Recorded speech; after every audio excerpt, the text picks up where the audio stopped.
MIM के सरबराह असदुद्दीन ओवैसी उन पर हुए हमले का जिक्र पार्लियामेंट में आज कर सकते हैं। असदुद्दीन ओवैसी ने कहा कि वो इलेक्शन कमीशन से भी इस मामले में शिकायत करेंगे। पुलिस के मुताबिक असदुद्दीन ओवैसी पर हमला करने वाले 2 हमलावर शुभम और सचिन को पुलिस ने गिरफ्तार कर लिया है।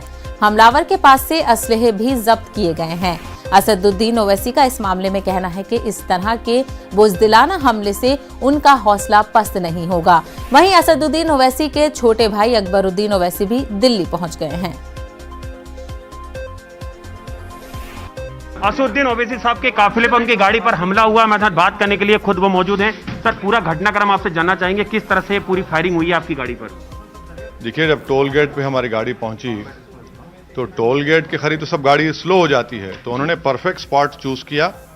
उनको माल रखी कर रहे थे, उनको मालूम था कि हम किठौर से इस टोल गेट से जाएंगे और 10 फीट के फासले पर फायरिंग हम पे की। हमारे साथ जो यामीन खान थे, वो सामने हाजी साहब गाड़ी थी, उसको थोड़ा 2-3 बार मारे ताकि गाड़ी जल्दी आगे बढ़े। उन्होंने गाड़ी आगे बढ़ाई, हम निकले, हमारा टायर पंक्चर हुआ। खैर, वहाँ से पीछे और 2 फॉर्च्यूनर थी जिसमें माजिद हुसैन एक्स मेयर थे, उनकी गाड़ी ने वो एक शूटर के ऊपर गाड़ी चढ़ाई, उसके पैर पर वो गिरा। दूसरा वाइट जैकेट में था, उसने और गोलियां चलाई, तो इन लोग मेरे पीछे गाड़ी आए। हम फ्लाईओवर के करीब पहुंचे, फिर हाजी साहब गाड़ी में बैठ के निकल गए क्योंकि टायर पंक्चर हो गया था। मकसद क्या, दिल्ली आ जाएं। यहाँ पर आने के बाद हम एडिशनल एसपी से हमारी बात हुई, उन्होंने कहा कि हम उस स्पॉट पर एक हथियार मिला है और एक अटैकर को भी वो लोग एप्रीहेंड किए।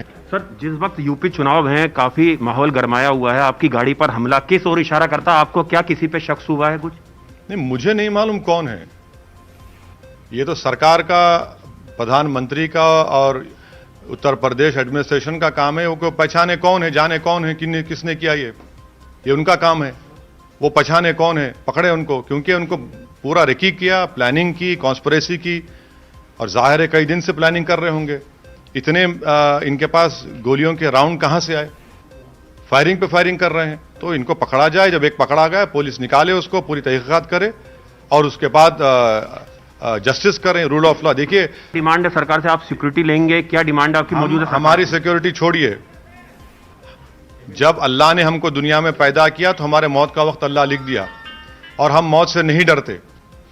आज नहीं कल सबको जाना है, मगर सवाल ये पैदा होता है कि जो सरकारें हैं, क्या वो अपनी संवैधानिक ड्यूटी को, अपनी जिम्मेदारी को निभाएंगे या आंख बंद कर लेंगे? ये इनके लिए चैलेंज है। शुक्रिया। तो ये थे असदुद्दीन ओवैसी साहब, जिनका कहना है कि किस तरह से पूरा घटनाक्रम हुआ है और इस पूरे मामले में निष्पक्ष जांच जो है वो होना चाहिए। कैमरा पर्सन गणेश के साथ आनंद तिवारी, न्यूज़ 18 इंडिया, दिल्ली।